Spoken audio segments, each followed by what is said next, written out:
Bueno, pues adolescencia.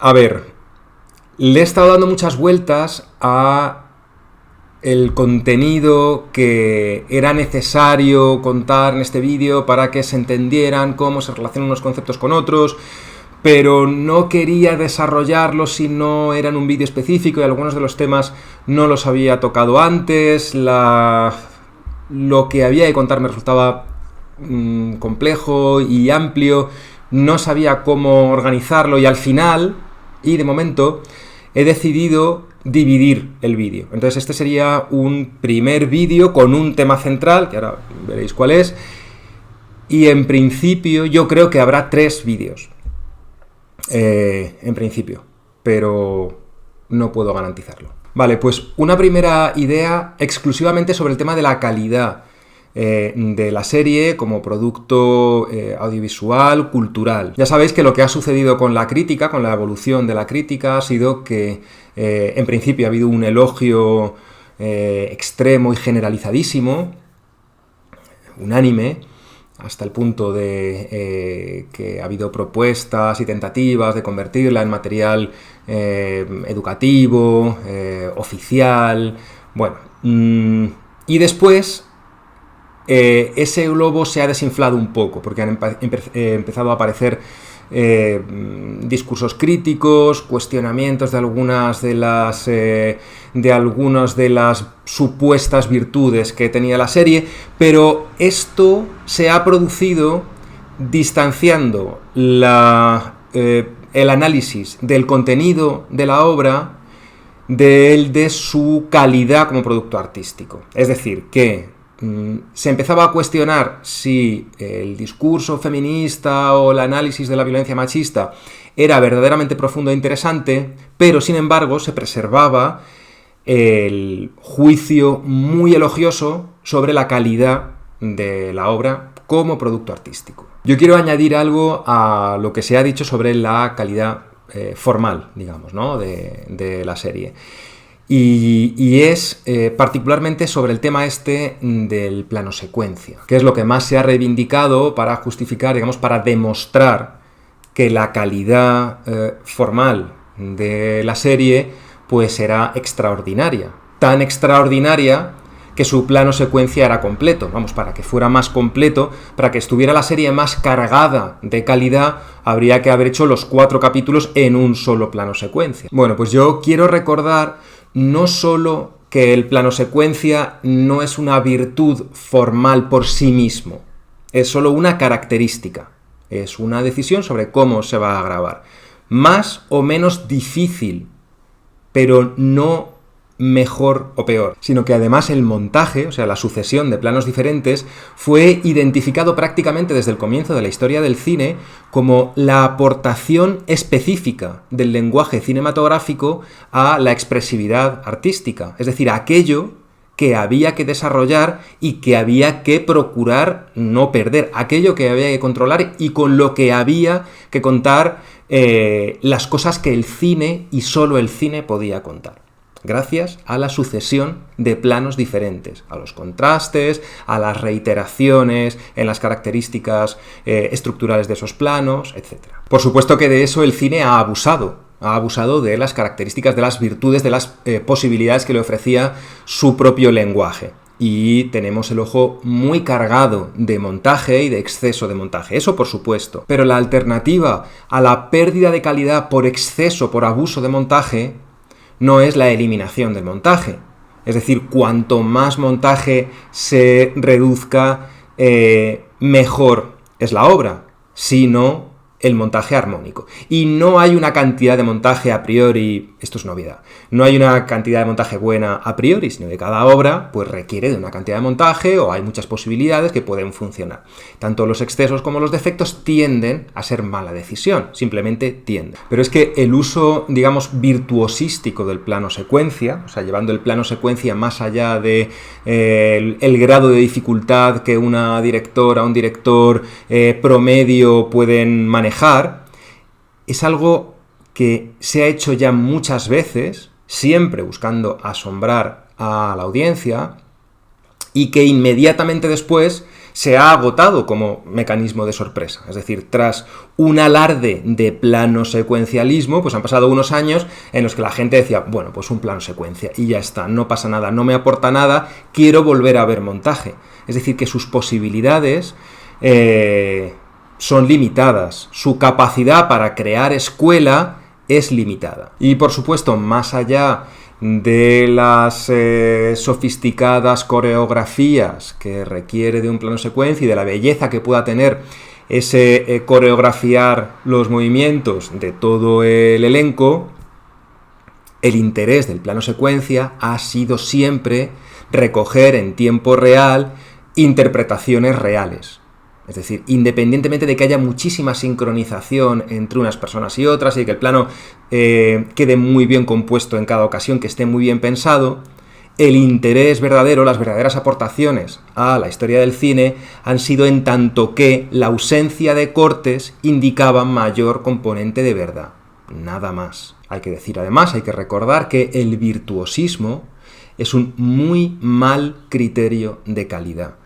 Las obras de arte no son buenas porque son virtuosísticas, porque reflejan un enorme control técnico del lenguaje. No son buenas por eso. No son buenas porque una violinista puede tocar más rápido las notas en el violín, o porque un improvisador puede rimar a mayor velocidad, o porque, ¿qué voy a decir? O porque una actriz puede dar piruetas más espectaculares entre discurso y discurso, ni por supuesto porque un director puede prolongar durante más tiempo un plano secuencia. Eso no hace mejor a una obra. En todo caso, hace técnicamente mejor a quien la está ejecutando. Pero es que eso nos da igual. Eso es algo que le interesa sobre todo al productor. Digamos que por su propia definición, o por su falta de definición también, no se podría decir por qué es buena una obra de arte.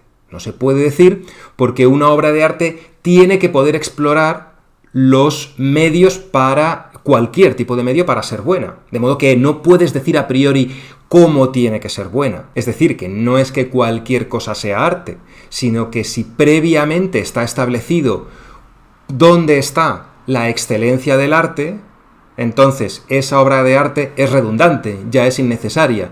Lo verdaderamente interesante ha sido la definición previa. Esa sería la definición artística o en este caso filosófica. Pero en cualquier caso siempre tiene que ver con la profundidad de su significado, con la capacidad de su contenido para expresar verdad de manera profunda. De modo que el virtuosismo puede ser un requisito necesario para llegar a expresar algunas formas de verdad.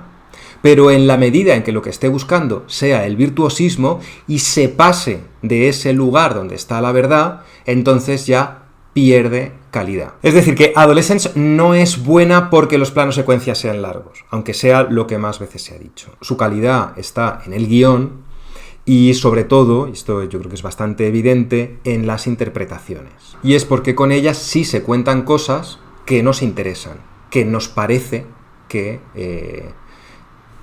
tienen un vínculo significativo con la realidad. Ya, pero entonces no estamos hablando de la calidad formal.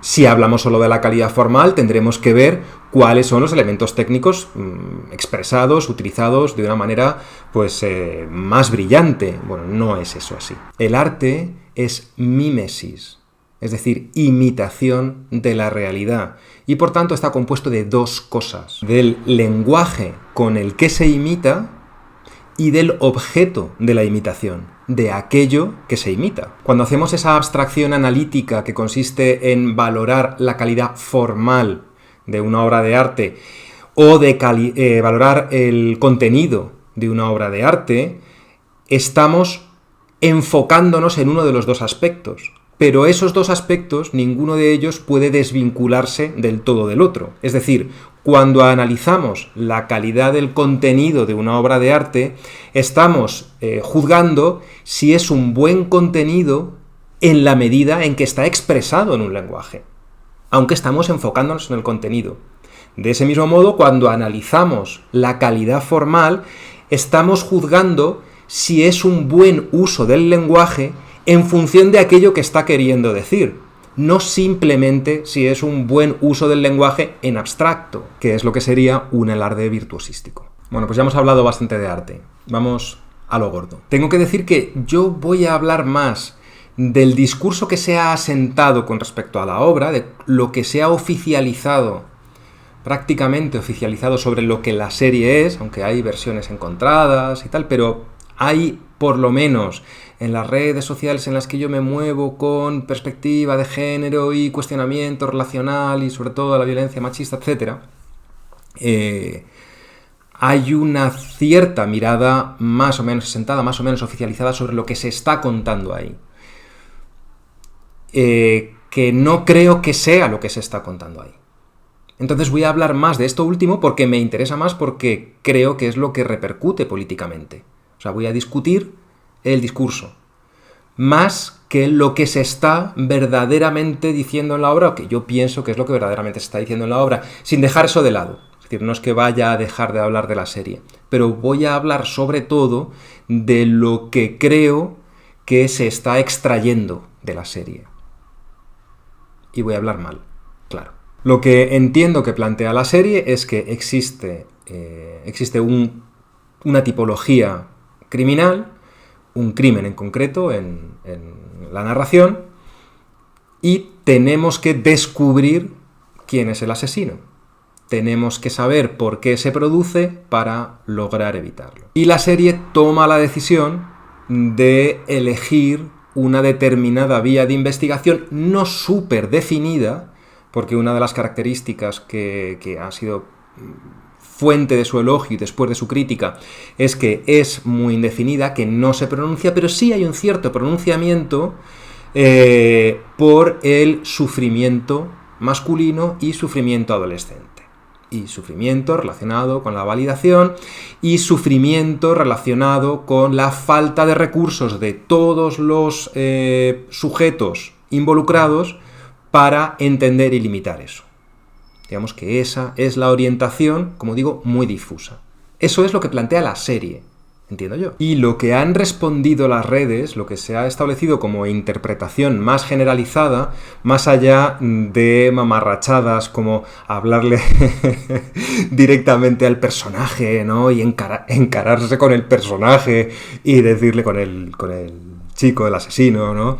Y decirle, ¿te crees que las mujeres tienen la obligación de...? Así... Más allá de esas ridiculeces, ¿no? Que hacen pensar que detrás de ellas está prácticamente la ingenuidad de no entender la ficción, o sea, de ver un caso real, ¿no? Estoy viendo lo que ha pasado. Lo que estoy viendo es lo que ha pasado, entonces vamos a evitar que se vuelva a producir eso. Pues corta la producción. Por ejemplo, ¿no? Que no haya segunda temporada, porque la segunda temporada matarán a otra, eso es casi seguro, creo. Y ya está resuelta la amenaza machista. Es muy importante seguir a gente también para reírse. Eso también es importante. No, pero ¿no os pasa que hay gente a la que seguís porque os interesa lo que puedan llegar a decir? A mí me pasa con alguna gente. Más allá de eso, la interpretación más afianzada es que existe una amenaza manosférica fundamentalmente incel. No estoy estableciendo ningún juicio todavía, no estoy diciendo que la serie tenga razón y la interpretación no la tenga. Sí estoy diciendo que hay un distanciamiento. Y quiero plantear que se vea de una manera todavía grosera cuál es ese distanciamiento. Además, lo incel, la conciencia incel, seguimos en el terreno de la interpretación que se ha realizado y asentado de la serie. La conciencia incel sería una interpretación paranoicamente distorsionada de la realidad. Y al final, si resumimos mucho, pues vemos que de eso han ido las propuestas, ¿no? Cómo hacer para que los chicos no tengan tanto acceso indiscriminado a internet y a contenidos que tal, y darles unos contenidos alternativos, y centrar su sensibilidad, su motivación, su autoestima en cosas que no sean la validación a través del reconocimiento amoroso, sexual, gámico, etc. Esas han sido, de manera muy resumida, las propuestas que se han lanzado a partir de la idea de que la serie exponía un problema que había que resolver, ¿no? Vale, pues esto es lo que quiero tratar. Y voy a empezar por el más característico, el más exitoso, el más célebre, el más clickbaitico, que es la famosa regla del 80-20. La ley del 80-20, pilar fundamental del pensamiento incel, dice que el 20% de los hombres tiene acceso al 80% de las mujeres. Y la ley sobre la ley del 80-20 dice que eso es mentira. Y es verdad que es mentira, porque en realidad la verdadera ley es que el 1% de los hombres tiene acceso al 99% de las mujeres. Es decir, a todas las mujeres menos el 1% al que ellos corresponden. A esas no tienen acceso, por esas tienen que luchar.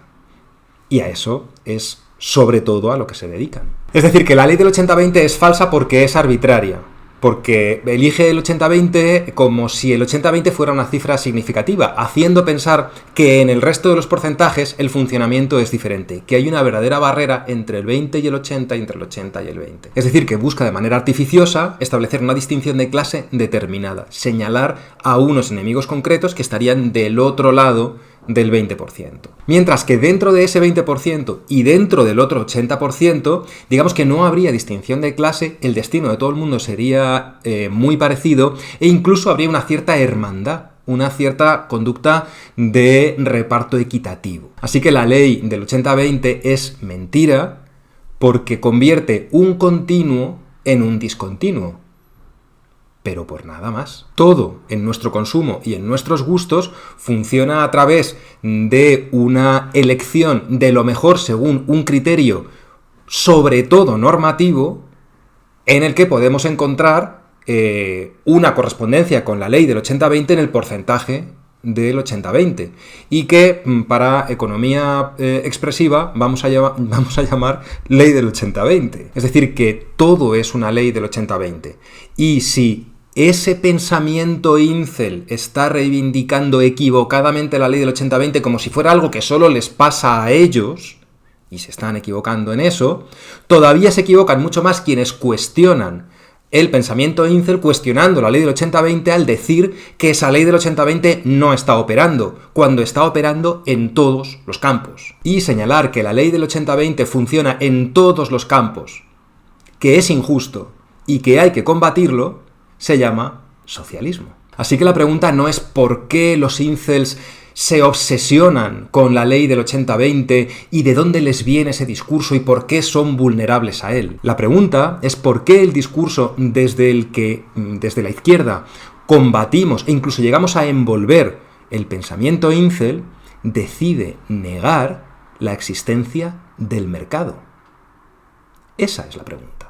Y mi respuesta no la voy a explicar porque ya la sabéis, está en otros vídeos, se llama amor, se llama gamos, se llama patriarcado. Pero bueno, hoy merece la pena aprovechar para añadir algunas notas al pie. La primera es que decirle a la gente, no te eligen porque no te trabajas, connotando que si se trabajara sí la elegirían, es tan miserable como decirle, no te eligen porque no eres suficientemente atractivo. Y por supuesto hay que elegir a quienes sean más atractivos, que es puro darwinismo social. Porque sí es verdad que a quien se trabaja le mejoran las oportunidades en el mercado. Pero el mercado no hace discriminación ética. El mercado no distingue trabajos. No distingue si tú te estás mejorando para bien de la persona que tiene que consumirte o te estás mejorando para engañarla. El mercado no lo distingue. Deberíamos distinguirlo nosotras, desde nuestros principios éticos. Desde unos principios éticos que tuvieran que ver con el gusto a la hora de elegir. Pero no estamos por esa labor. Estamos mucho más por la de llamar a la gente que no tiene relaciones soltera voluntaria. Hay que decir también que no hay expresión ideologizada de este problema. Hay conciencia individual en algunos sujetos Y hay análisis sociológicos sobre el funcionamiento del mercado matrimonial que carecen de connotación ideológica, es decir, que no se recogen por ningún pensamiento de izquierdas para decir hay una mala distribución relacional, tenemos que establecer unos principios que la hagan más equitativa. Eso no existe. Lo que existe es la palabra incel, el estigma incel para señalar a quien lo señale. Lo cual tiene como consecuencia que el foco se ponga sobre los llamados incels, es decir, sobre el pequeño porcentaje socialmente disfuncional de una mayoría social significativamente privada de la satisfacción de sus necesidades relacionales, que es una mayoría mayoritariamente coincidente con la que está privada de la satisfacción del resto de las necesidades. Mayoría que está fundamentalmente formada por mujeres. Y aquí es donde se cierra el círculo, mágicamente, porque aquí es donde recordamos eso de que la comunidad incel empezó como una comunidad de mujeres. ¿Y dónde están esas mujeres? Es que es tan bueno. Pues silenciadas por el estigma de lo incel. No me digáis que no es la jugada perfecta, ¿eh? Los pobres, la famosa idea de que hay que enfrentar a los pobres entre sí. Pobre, tu galleta te la quita el que es más pobre. Mujeres, la violencia que recibís viene sobre todo de los hombres con los que no estáis.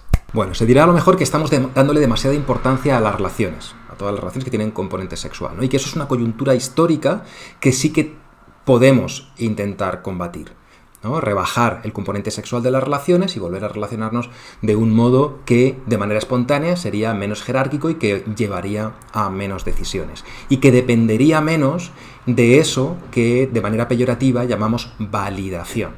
Y a veces decimos validación sexual. Y a veces decimos validación masculina. Pues de esto es de lo que vamos a hablar en el siguiente vídeo.